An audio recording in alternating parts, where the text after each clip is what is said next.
What if I told you that you could invest like Warren Buffett, even if all you've got is $100 in a dream? I know. Buffett's out here buying whole companies like Dairy Queen and flying around in private jets. And you're just wondering if $100 can even get you a decent pair of shoes these days. But here's the cool part. Buffett didn't start out as a billionaire. He started with tiny investments, just like you. And the way he invests? It's not just for millionaires. You can follow the same rules, even if you've only got enough cash for takeout in a movie. Let me introduce you to Olivia. Olivia's 22, just started her first job, and after rent, bills, and the occasional splurge on overpriced coffee, she's got exactly $100 left. She's heard all about Warren Buffett, the Oracle of Omaha, one of the richest people on the planet. But she's thinking, there's no way I can invest like him with just this. Oh, but she can. Because investing like Buffett isn't about having loads of money. It's about thinking like him. Buffett's golden rule? Buy great businesses at fair prices and hold them forever. Sounds simple, right? Olivia's intrigued. So, where does she start? First, Buffett doesn't go for trendy stuff. He's not buying the latest meme stock or hopping on whatever's hot this week. He looks for businesses, real ones, that make money, have loyal customers, and aren't going anywhere. Think Coca-Cola, Apple, or banks that have been around since your grandma was your age. So Olivia's first step? Find a great business. But she's not about to buy a full share of Apple with $100. That's not happening. Instead, she learns about fractional shares. Yep, with most modern investing apps, you can buy a piece of a share. If one share of Apple costs $180, she can buy $25 worth and still own a slice of it. Buffett approved, budget friendly. But wait, Olivia wants to go full Buffett mode. Buffett isn't just about individual stocks. He also loves index funds, especially the S&P 500. In fact, he said most people should just buy an S&P 500 index fund and hold it forever. It's basically a giant basket of the 500 biggest companies in the US. So Olivia takes her $100 and puts it into a low-cost S&P 500 ETF, something like VOO or SPY. Now, she's not just investing like Buffett, she's investing in the exact thing he recommends.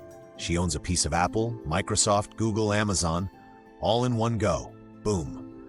But Olivia's not stopping there. She remembers that Buffett's real power isn't in picking stocks, it's in holding them. Buffett's favorite holding period? Forever. He's not day trading. He's not flipping in and out. He buys, holds, and lets compounding do the heavy lifting. So Olivia makes herself a deal. This $100, she's not touching it, no matter what. Market goes up, she's holding. Market crashes, still holding. Because that's how Buffett got rich.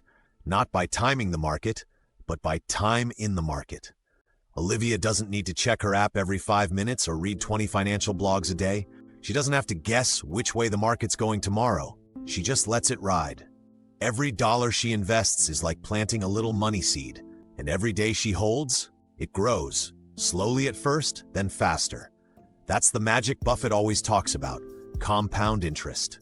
He once called it the 8th wonder of the world. Here's how Olivia thinks about it now.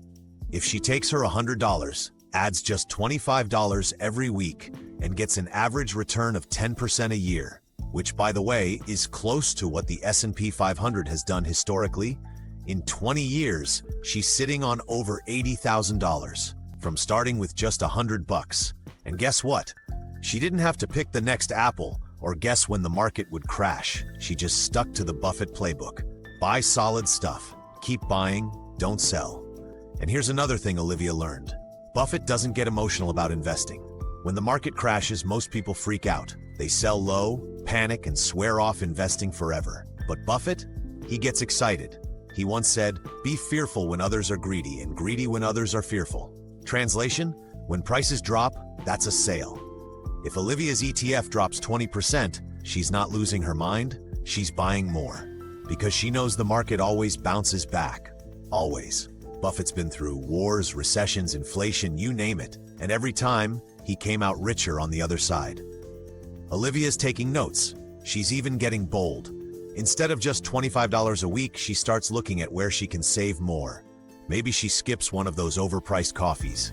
Maybe she puts her tax refund in instead of blowing it on something she doesn't even need. Now she's investing with intention, not just throwing money in randomly. And she's starting to think like Buffett. Buffett doesn't just invest in companies. He thinks like a business owner. When he buys a stock, he doesn't think, will this go up next week? He thinks, would I want to own this business forever? Olivia starts asking herself the same thing. Is this a business she understands? Would she feel good owning a piece of it? Is it built to last? If yes, she's in. And here's something else. Buffett loves simplicity. He's not juggling 50 different investments. He keeps it focused, easy to manage, and stress-free. Olivia's doing the same. She's not chasing hot tips or the next crypto pump. She's sticking with her index funds, maybe adding a few dividend-paying stocks that she understands. Because those dividends, Buffett loves them. They're like little cash bonuses just for holding. And when Olivia gets hers, she reinvests. More shares, more growth, more compounding. It's like giving her money a job and then a raise. Now let's talk about patience. Buffett's been investing for over 70 years. Most of his massive wealth, it came after he turned 60. Because the longer you stay in the game, the bigger the rewards. Olivia gets that now. She's not trying to get rich by 25. She's playing the long game. She knows that if she sticks with it, her $100 will turn into $1,000, then $10,000, and maybe one day, way more. Because Buffett didn't get rich fast. He got rich for sure, by being patient, by being smart, by being consistent. And Olivia, she's on that path now. She's investing like Buffett, not because she has millions, but because she has the right mindset. So in conclusion, you don't need a fortune to invest like Warren Buffett. You need $100, a little discipline, and the willingness to let your money grow over time. Buy solid businesses or index funds. Invest regularly, reinvest your earnings, and hold on for the ride. Buffett's playbook isn't just for billionaires. It's for anyone willing to think long-term and keep it simple. If you want me to make other videos explaining these topics, please like and subscribe. Thanks for watching.